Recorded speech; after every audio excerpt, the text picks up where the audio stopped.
My name is Ivan G, and this is EM Online TV. And today we get a guest from Italy. Just want to know a little about him and why he is here.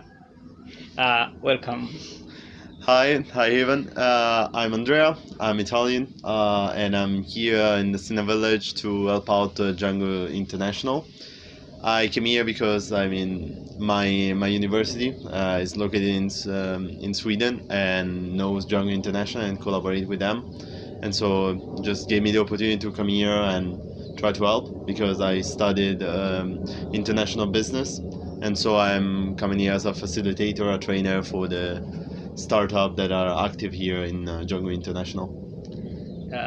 Thank you so much. Retro, for your experience, for the time which you stay here, what do you think the biggest challenge for the youth, especially in Africa, to start a business startups?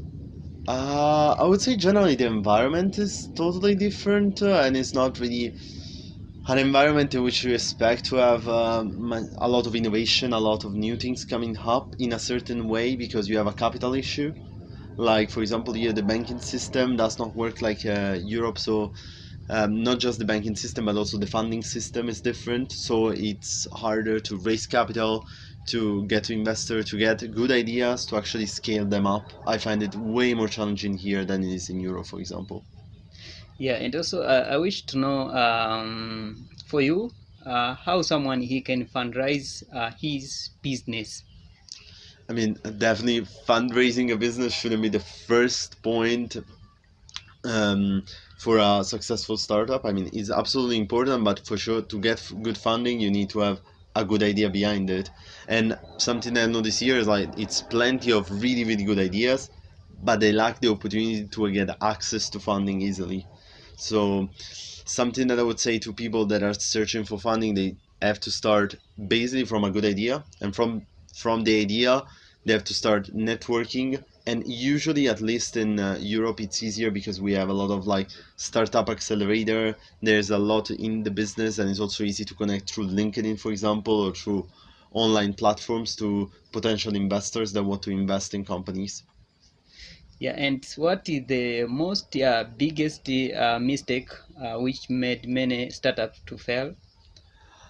I think that probably a mistake that I've seen around in the startup environment a lot is like thinking, especially in the early stage, uh, thinking about the product because we like the product, but not thinking about what that product does for the market. Like, for example, Okay, Andrea, what's the importance of customer care or good relationship between a customer and businessman? it's pretty obvious to say you have to treat your customer right because for sure, like the customer are the people that bring in the money, bring in success to your own startup. And definitely, coming back to a concept that I expressed before, sometimes it's hard when we are in love with our own idea and we don't really listen to the feedback that our clients, that our customer could give us. And so I think it's important to not just provide good service in the mean of helping the customer, but also understanding, okay, why I have so many customers asking me certain things of my product? Maybe I'm not expressing them right. Maybe, I don't know, my selling structure is not correct. And so it's good, but it has to be like a two-way interaction, like not just giving back to the customer what they need, but also understanding from the customer feedback what can be improved in our startup, in our business. Yeah, okay. What is your life plan maybe after 5 years? Okay, actually, I do not believe in life plans. I think that's this idea of like, oh, in 5 years I need to be there. At least it doesn't resonate with me because I just feel that sometimes certain things in our life just happen by chance. That having a strict plan can actually limiting our business opportunity more than actually enriching them because we have a clear vision of our future.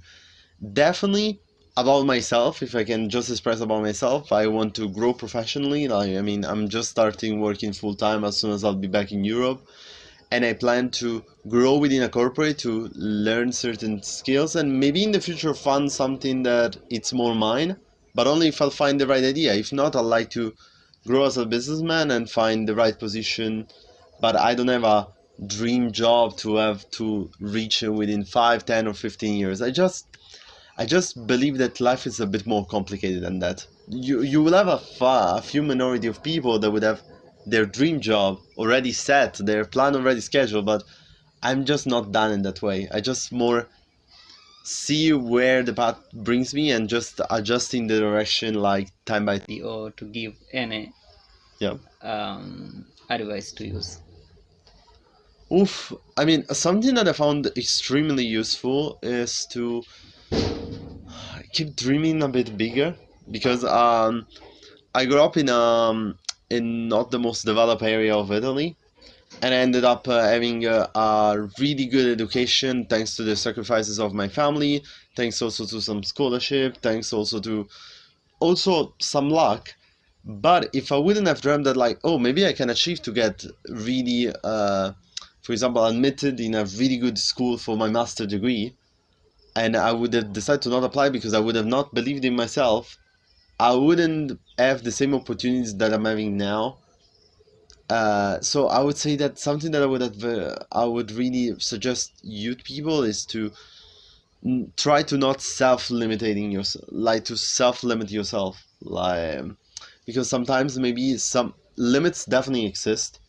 It would be silly on the same way to say, oh, I can be whoever I want to be. No, but also it's good to not put too much limits that we impose to ourselves, because maybe sometimes those limits are just Wish to know how you get money for running your daily life, and also I wish you can say something about the beautifulness of this SINA village, this place. Okay, so how I'm getting the money to live right now? Yes. Okay, actually, right now is probably the worst time to ask, because right now I'm just in debts. Because unfortunately, like I work sometimes through the summer. Maybe I would have some internship, some stuff, but I never have a full-time job while studying. I only had part-time sometimes. Sometimes I was just focusing on studying, so I just had to take loans. I was lucky to have a member, not of my close family, but a member of my family that had some spare saving, and so basically he decided to fund my education, and now that I'll start working, I'll have to start paying back. So until next month, I'm gonna be living on debt, and then I would have to start repaying it from August. Yeah. And about SINA village, I mean, definitely has been a nice opportunity to be in here. I mean, it's still, because I'm still here for some days.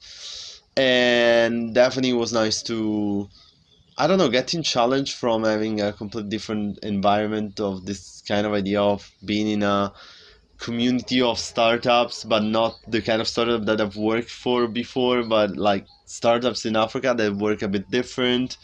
It definitely was interesting, and also allowed me to get in touch really with the locals and to enrich my cultural experience here.